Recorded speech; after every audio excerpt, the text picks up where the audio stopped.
Really? Yeah. Wow. Okay. I don't remember that. Yeah. There's another one, Groucho. I shot at Elva in my pajamas. What he's doing in my pajamas? I have no idea. No, I remember. You remember that one? Yeah. Okay.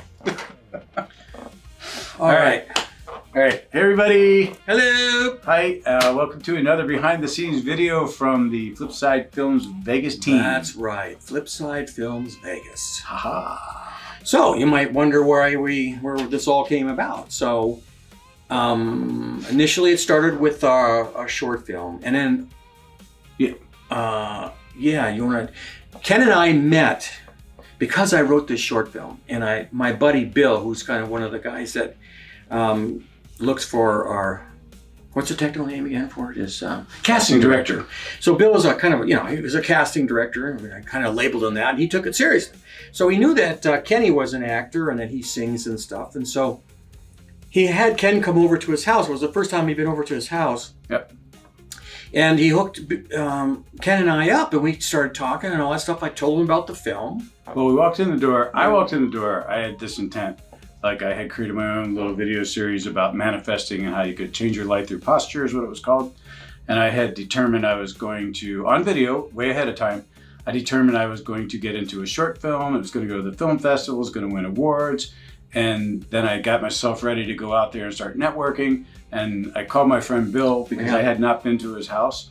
I walk in the door and he goes, "Here's my friend Kurt." I sit down next to Kurt. Yeah. We spent the entire evening literally talking during the whole party.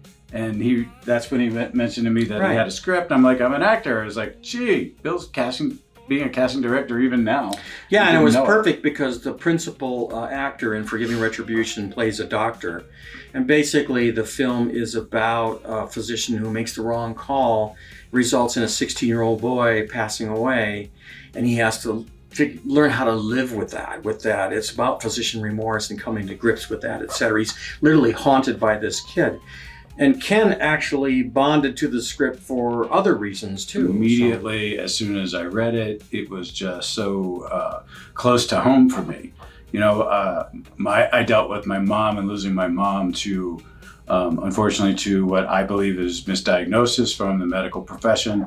And the doctors had no remorse whatsoever about what was happening because they were too worried about being probably sued, whatever it was. Yeah. I never got that closure. I never got the opportunity to do that. And I've been trying to heal from all those things. And then the script comes along and it's my opportunity to play the doctor on the opposite side to offer remorse.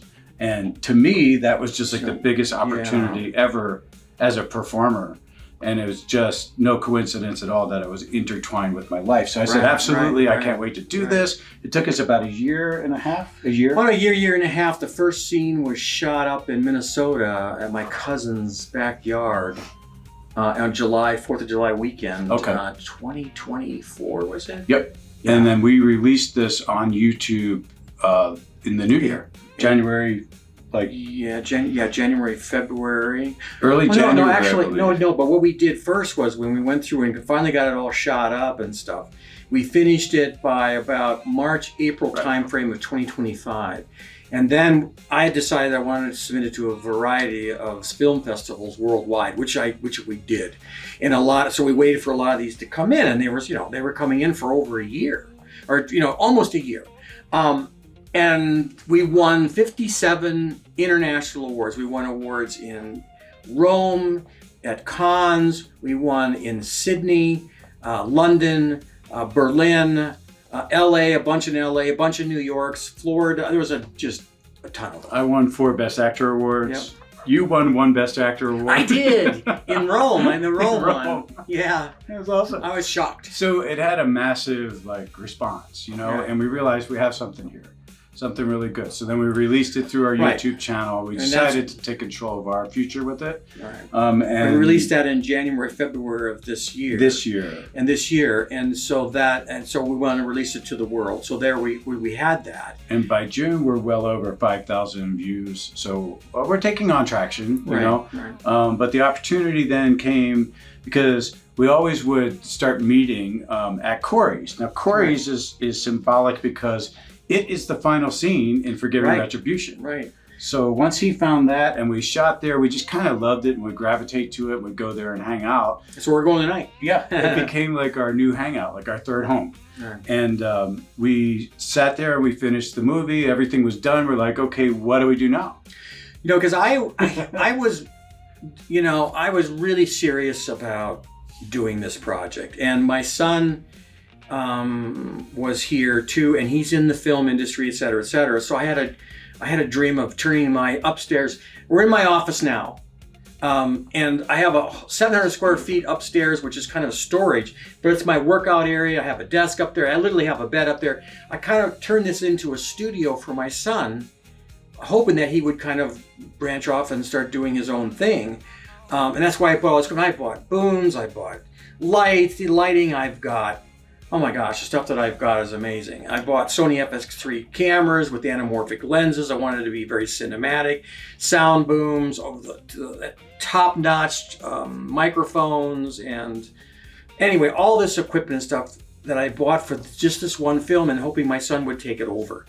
So when we got done with that and Daniel had gone off, he basically does a lot of production work for a YouTuber. He's doing really well, but he's doing his own thing, and that never came about. So I have this studio upstairs, and we're done with Forgiving Retribution, and Ken and I are sitting there, you know, with a beer at Corey's trying to figure out what the next step is going to be, what we should do.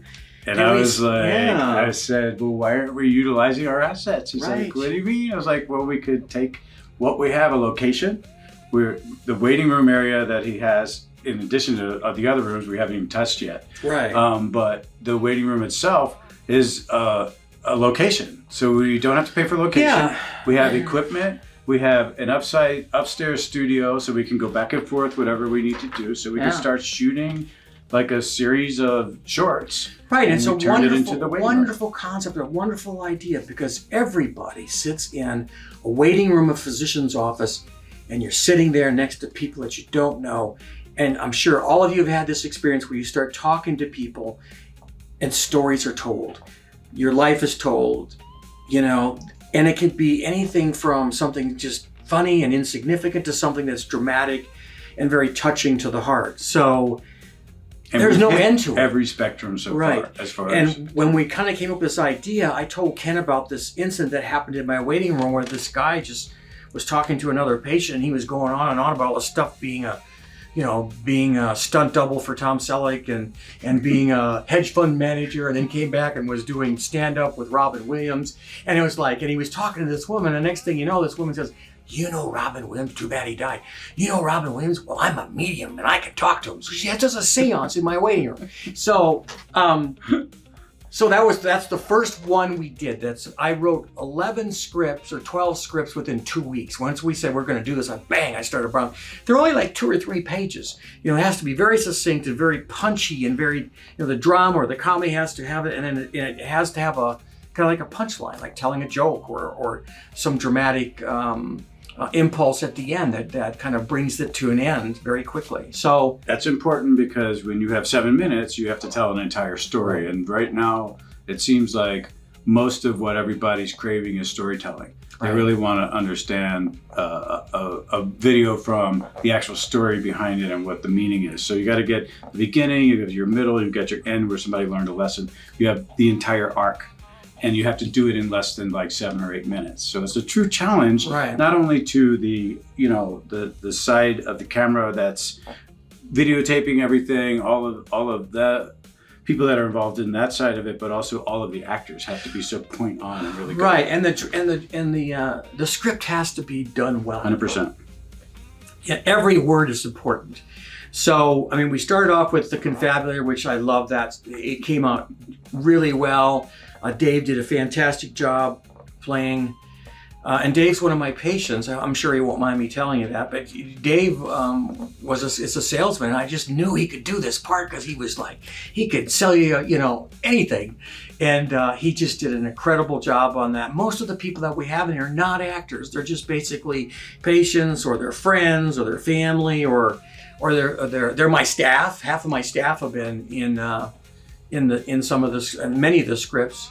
And some of them are people that do have some aspirations to be actors. So it's just a nice variety of people that with a I'm the main coach for all of these things, and I coach them Yeah. when they're acting. And Ken's done an amazing job with coaching.